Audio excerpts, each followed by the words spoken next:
couple of you I've known for years and years and years, and I just met you. So let's just start. Let's start with Jen down at the end. So Jen is the co-founder of Tech Co., which was recently acquired by the global publishing company MVF. It started as a grassroots events and I actually know you from doing Startup of the Year and Tech Cocktail, and just she and her partner have just brought startups together to stoke the ecosystem for as long as I've ever known them. But Tech Co took it to the next level, and we'll talk about that. And you're also an investor in Next Gen Angels, and you're doing Startup of the Year here at South by. So thank you for taking time out of your crazy schedule. Thank you so much for having me here. Yeah. And then Emily Best. I don't even know where to begin. Oh, she's the founder and CEO of Seed and Spark, an entertainment platform built to increase diversity and inclusion for filmmakers and audiences. And Seed and Spark is actually a curated streaming platform also. And it's fed by its crowdfunding platform, which is actually the most successful. It has the highest campaign success rate of any crowdfunding platform in the world. That's a true fact. What's up? And I kind of know a few of her little secrets, but she's got some pretty unique recipe of how that happens. So we're going to hear about that. And you also have produced several features and a TV series recently. Did. So we'll talk more Right about here. And it's called Fuck Yes. All right. Sorry, Del. Arlan Hamilton is the founder and managing partner of Backstage Capital, which, as I understand it, was built by hook or by crook. Thank you. Yeah, by hook or by crook. Well, maybe not crook, but sleeping in airports and on couches. And really, there's no. Can you hear me in the back, Fort Wayne? Yeah. All right, cool. Yeah, they're really good about turning off your mic when I'm talking, or vice versa. It's like they're super coordinated here. Yeah. We're in the hands of great professionals here at Dell. Yes. But anyway, Arlan was a production coordinator for even an act that we've had on A Total Disruption before, that I made a movie about, Amanda Palmer. I made Amanda fucking Palmer on the Rocks. Right. And so many musicians, and that was always your dream. But then you saw that they were investing in startups, and what is that? And sort of developed another dream, and to see that become a much more equal playing field and to do something about it. And so, as I understand it, you were even homeless as you built this dream. Like, you did everything and put it all on the line, and have since then funded 80 startups. 80. Yeah, 80. Thank you. And investing in high potential founders of color, women, or LGBTQ. And so it was started in 2015. So just to put some context behind that, that's really fast. You've put nearly $5 million into 80 startup companies that you deem to have potential. You and your partners deem to have potential. That's correct. Since we're talking about you, let's start. Okay. With you. So how did this all? How do you go from I'm coordinating music acts to I'm going to break into this, penetrate this crazy Silicon Valley world? Yeah, there was definitely no overnight thinking about it. It definitely was over several years. So from top of 2012 until 2015, I pounded the pavement looking for investors who might understand my vision.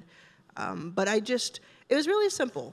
I was seeing companies that were being started by women and people of color, and just basically any non-white straight male, which I had seen on dozens of VC fund websites. I was seeing companies being led by other people that were being done in a leaner way, in a more efficient way, that were really interesting and innovative, and they were being completely overlooked as if they didn't exist.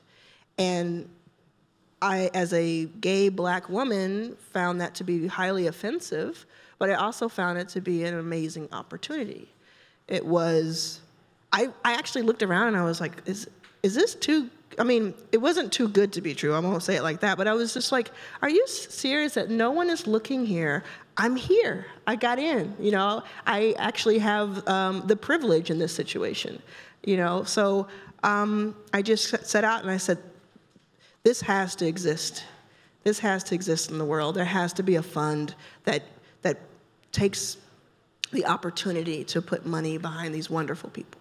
Well, that's something that you just brought up, and I want to follow up on that. But the reason why these three are here together right now is because they all saw something was missing in whatever field it was, and whether it was startups at large or whether it was filmmakers not really being able to connect with their audiences directly and understand who that community, to build basically, if somebody's going to put $25 into your movie, they're probably going to also want to shout about it, and maybe they don't have $25, but they have a car they can loan you. And Emily's like, I don't think this is happening the way it should. And so in this case, it's really, and I think that's the thing about a spark of being a startup entrepreneur or a founder of any kind, is when you see a lack and then that becomes an opportunity. And I also imagine that the companies that you're financing, given that they are not being built by white men in hoodies, probably are addressing different problems. You said white men in hoodies, and I thought white men in hoods. I'm like, what? Well, we are in the South. Where are we? We are here in Austin, Texas. You hit me for a second. Go ahead. Okay. Sorry, Dell. Well. Sorry, say that again. I was just saying that I think, I made a short film called The Last Mile about a tech incubator inside San Quentin prison.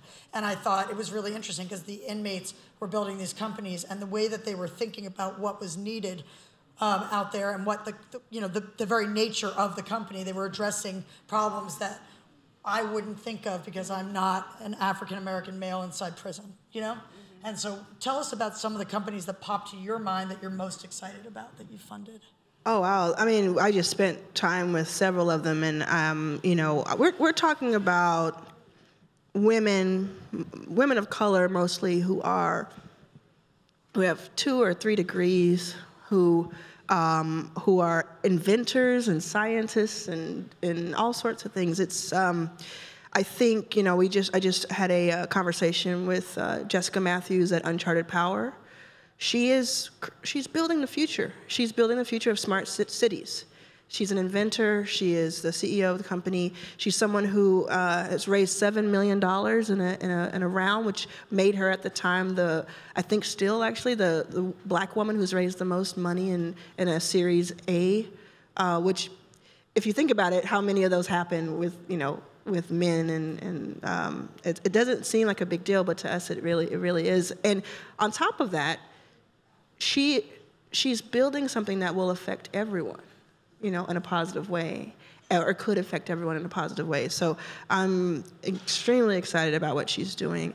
The company that I invested in first, the very first check I ever wrote, called Kairos, they do facial and emotion recognition. It's a black male founder. He led international teams for Apple and other companies, and he still, when he walked into the room, walked past as the CEO. They shook someone else's hand. Couldn't be him. Today, he's raised $30 million in an ICO because he got tired of chasing VC money, and I'm very grateful that I got in. I got in when that was our very first check. What is an ICO, just for people that don't? Oh, ICO is an initial coin offering. So cryptocurrency, they created their own token, their own security and utility token. So into their own hands. Yeah, it's blockchain. It's the future too. And he's kind of, he's a risk taker. And I think a lot of people that are in our portfolio are visionaries.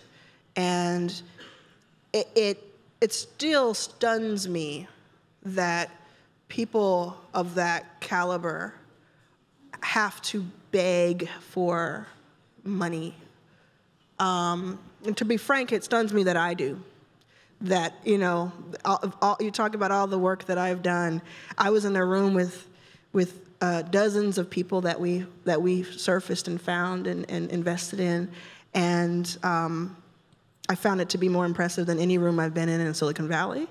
And it's still difficult for us to raise, and that, I think, it's a symbol of, it's a representation of what's wrong. But I do think that's changing. I want to give the audience a little bit of a sense of who Arlan really is in her heart.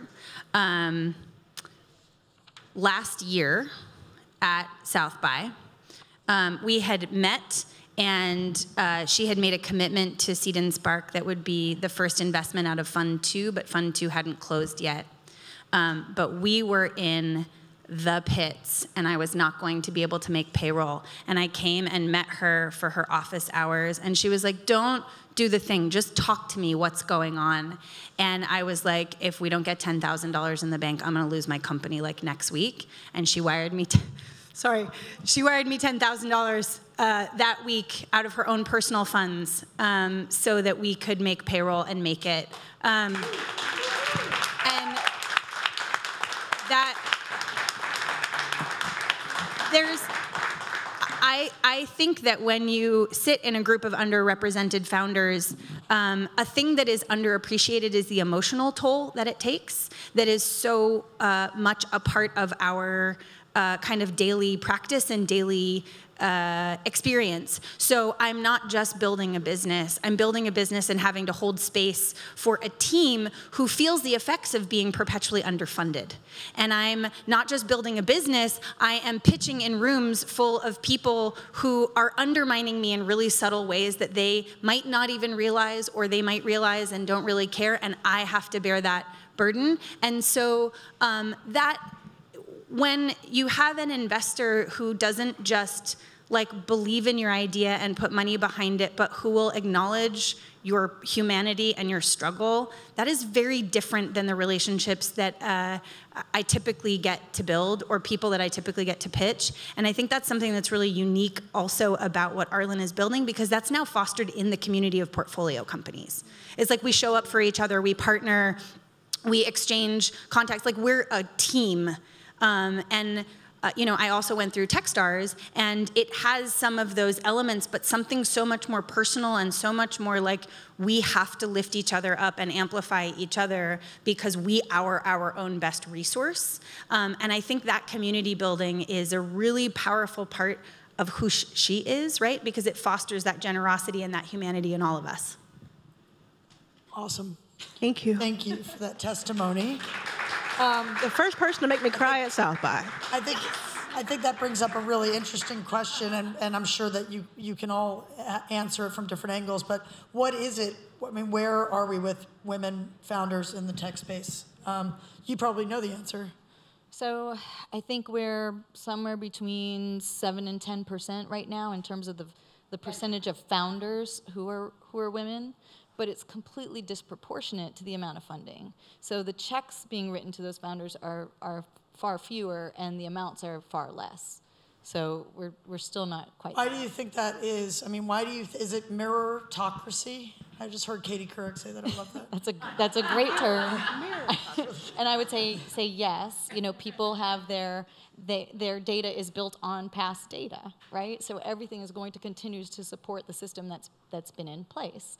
And until we start to see, you know, whether it's women selling companies and investing in companies, or women coming in from other industries and stepping into these leadership and in investment positions, it's not going to change. So that's why we need the Arlans. We need women selling companies who can invest in other companies. We need more women, becoming part of boards who are directing other companies and might have their own investment funds. VC firms, I think right now, we're at around maybe 10% of senior partners across VC that are women. That's pretty low. And how does that actually compare to women using the internet? How does that actually compare to the fact that 85% of purchasing decisions, period? So if you are engaged in commerce, 85% of your decisions are made by a woman. So this is a really perplexing thing to me, because we are the consumer. Like, if women stopped participating in buying stuff tomorrow, we could destroy capitalism. Like, that's actually how much power we have, so maybe that's why you're keeping us down, because you're, like, aware of that. But I think this is a really important component, is that we're uniquely sensitive to what makes people buy things or what the pain points are. Yeah, I would think so, knowing it. And actually, you probably studied a lot of VC firms as you went and pounded the pavement and tried to do that. And and then learned that there was a better way, or what, how did the values that you saw as people coming at you form and shape the culture of Backstage Capital? I'm sure. I'm gonna go a little rogue. I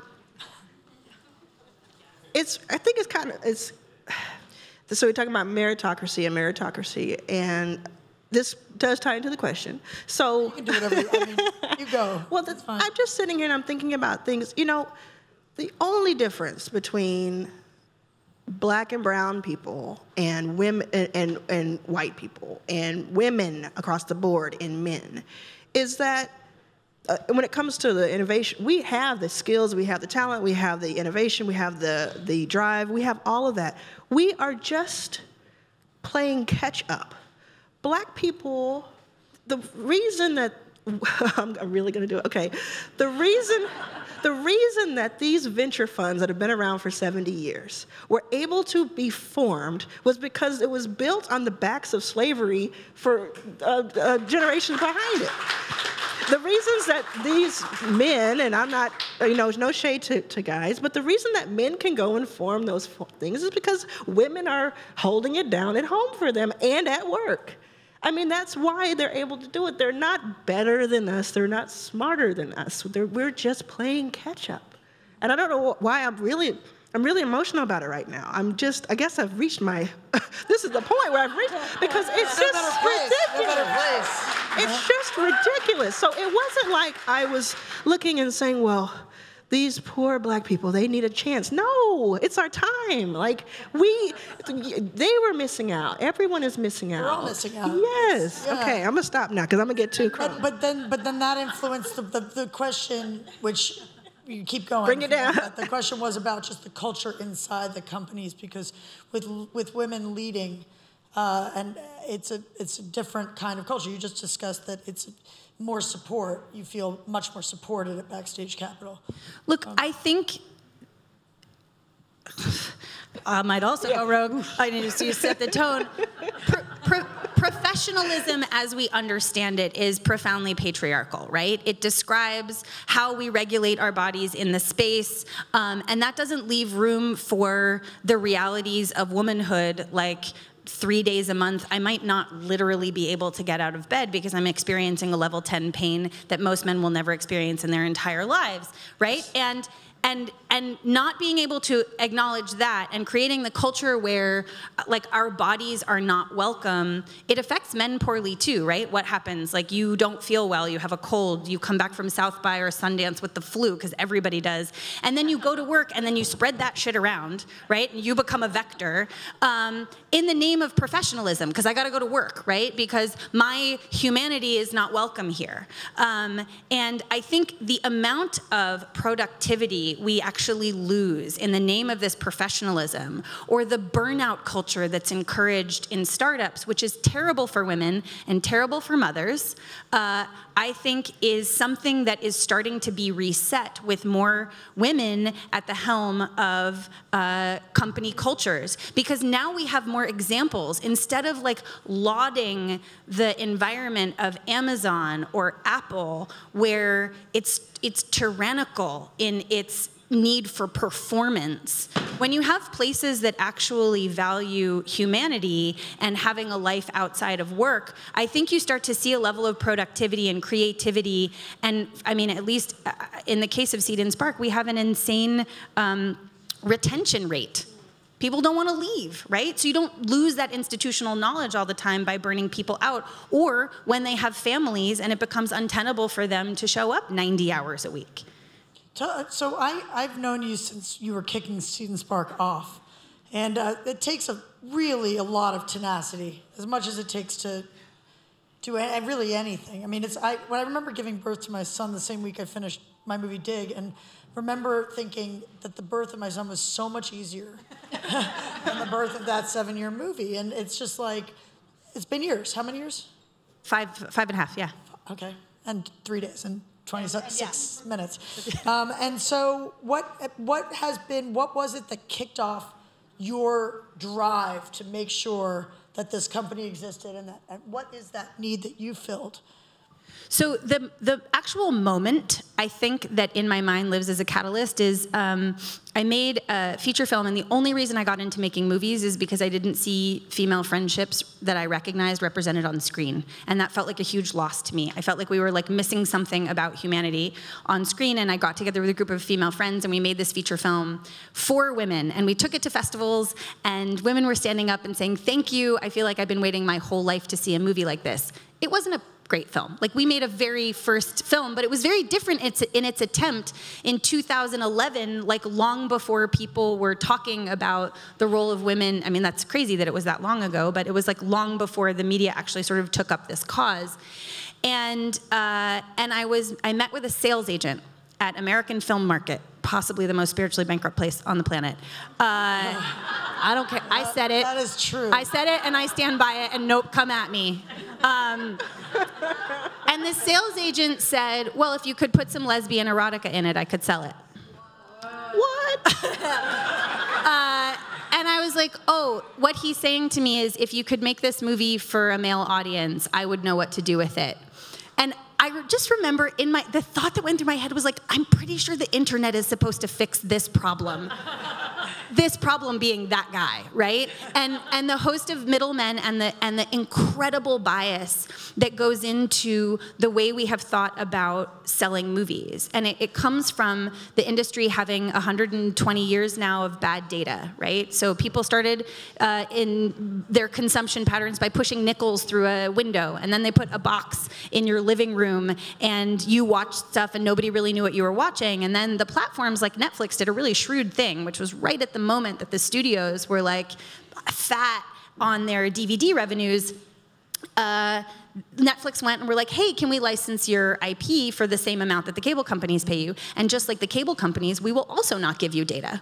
And the studios, who didn't know to care about data, were like, sure, right? And now we just handed this siloing problem where the creators, who in the studio model never had access to data and never had access to their IP, now also don't have access to that data and also don't have access to that IP. And so even though the internet was supposed to be our great savior for creator sustainability, it just accelerated the same problem that we were having. So Seed and Spark is really aimed at building a studio model that does not have the ownership of IP rights at the center and is totally about giving creators access to their data and helping them build independent, sustainable careers wherever they are. Because for me, it is not about a Hollywood dream of Los Angeles. It's about a distributed creative middle class everywhere. And that's what the internet was supposed to give us. So Yes. that's what we're working for. Yes. And so far that dream has been distributed to 800 films. Is that right? Yeah, 800. we've funded 800 films. We have 230 streaming now, and adding about 3 to 5 titles a week.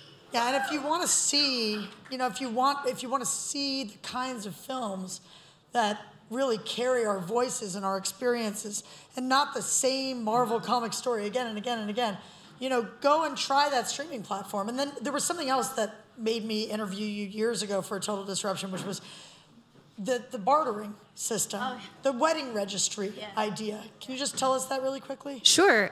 So the crowdfunding model on Seed and Spark is a little bit unique in that you, if you're a filmmaker, you make a wish list, like a wedding registry, for all of the individual items you need. We have some filmmakers in the crowd who have used it extremely successfully. Jen West, what's up? And the audiences can contribute money towards those items, or they can loan them to you directly if you have them. So what we see is a lot of filmmakers actually getting entire portions of their budget covered by loans and gifts from their community, and more importantly, from their filmmaking community, right? So that it's given filmmakers a platform to really help each other. Awesome. And before we run out of time, the great Jen Consalvo there on the end, are you going to get emotional too? You may as well. It's a roller coaster over here. Yeah. Nothing wrong with that. So, yeah, we're going to start doing the wave up here soon. So, tell us about going, something of really great success that you just had. You just sold your company. Sure. Tell us about how you developed that and ended up selling, and what that need you filled is and was. Sure. So we've talked about what drives most entrepreneurs is kind of seeing something missing in the market, and this was, 2006 to 2010. kind of looking at what's going on with startups. Big companies aren't looking at them. The community doesn't know about them. They are all by themselves, and they're struggling, especially in markets outside Silicon Valley. So what can we build and create? And just to give you a little background, my partner and I come out of big companies. I was at AOL for 12 and a half years. He was at the Tribune Company. We actually had the great fortune that we were out there working with startups, looking at them on buy versus make decisions. We were partnering with them in different ways, and that gets really exciting, right? Like you're in a corporate position, sitting in your in your little office, surrounded by thousands of people, and then all of a sudden you're out there in this world talking to all these disruptors. And so we saw this great opportunity to say, what if we could bring them together and introduce them to all the people who need to know what they're doing? And so we started doing that in a few ways, and one way was events, but the other way was online, and building a media company that really focused on innovation, the innovators, and the ecosystems around them, and creating resources for them. So over the past decade plus, we've really focused on building that up, reaching more and more communities, pulling more people into the fold, focusing on diversity before we knew the term diversity and inclusion, just because when you go to different communities, whether it be Washington, D.C. or Detroit or Austin or Boise, we were just looking for the best companies. We were just looking for who are the people in these communities who are creating something who no one knows about. And let's pull them together in a room, and let's invite all the people from the big companies around here, from the investment groups, from the press, and see what happens. And amazing things started happening. So we started pulling all those groups together. We eventually sort of coalesced things into a program called Startup of the Year. I think in the past year, we had over 1,000 applications from, I don't even know, like 50 different countries. Every state, we get almost 50% female minority representation. We get a large veteran representation. We really have always made this about trying to reach far and wide. We partner with groups to do that. It doesn't just happen, right? Like all of us know, like if you just put something out there, people don't just come. Someone taught me this once, that if I walk by a room and that room is full of people who look nothing like me, I'm not really going to feel welcome to walk into that room, right? So you got to work with groups who have communities that don't look like you. So whether it be a group like Pipeline Angels or Black Tech Week or Digital Undivided, or working with foundations like the Case Foundation and Kauffman Foundation, the groups that are out there who are doing things, you have to put yourself out there, work with them, pull the community to you and say, hey, we welcome you and we want you to be part of this. So we really focused on building that. We built up our community from 0 to over 10 million readers, and we caught some attention by doing that. And just last year at South by, someone reached out and said, hey, I'm going to be in Austin. I'm from the UK. I want to chat with you. Would you want to talk? And we met up right after our event, right down the street, had a conversation that led to dinner and led to a meeting and then led to us flying to London. And let's see, like 9 months later, we signed a deal. And we were acquired this past December, announced it in January, and yeah. What does that mean now that Tech Co is going to exist and it's going to be big, right? It's going to be bigger because it has even more backing. And yes. We all know media. You get to go roll up your sleeves and start another company, or what's exactly? So we built our baby. I feel like we're sending it down, to university now, and. And what we're really excited about is this program that I was talking about, the Startup of the Year, is actually not part of their plan. So part of the overall plan is for us to spin it out. We're launching a new company. We're going to really focus on Startup of the Year and continuing to work with a lot of the companies and organizations who have supported us for so long, and continue to help them. And these are like Fortune 500, Fortune 50 companies who want to connect with startups. So we're really going to continue our work advising and working with those companies, building up Startup of the Year, possibly a few other things. We've been very fortunate to be able to work with lots of folks and invest in some of the companies that have come through our program, and we want to really figure out how to do that in a bigger way. Well, I know we're out of time, but one thing I want to make sure happens is that you talk to Megan Smith, who's coming on next, because both of you have worked so much in the middle of the country, where there's really so many people that need jobs, that are qualified and getting qualified and have ideas, and again, are just underrepresented.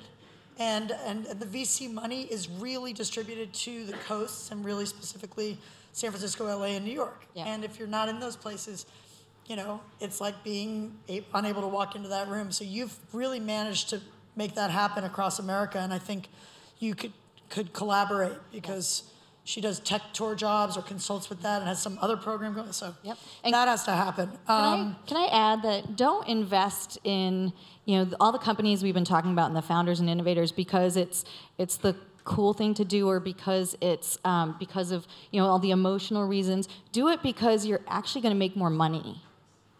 Seriously. Okay, let's talk, or do it for all three. Yeah.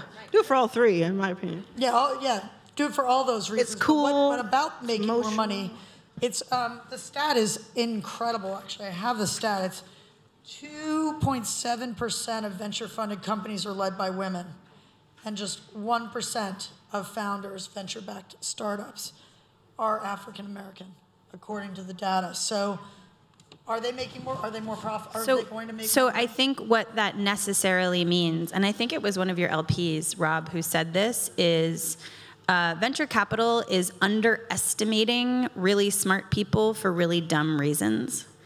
And so I think what Arlan does is she finds the hidden gems, right?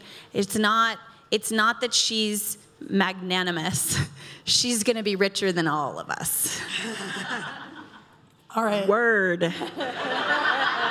Quote it. All right, Tweet so it out. I need a little funding for this new talk show. It's about women. I need a little funding. All right. Thank you all so much.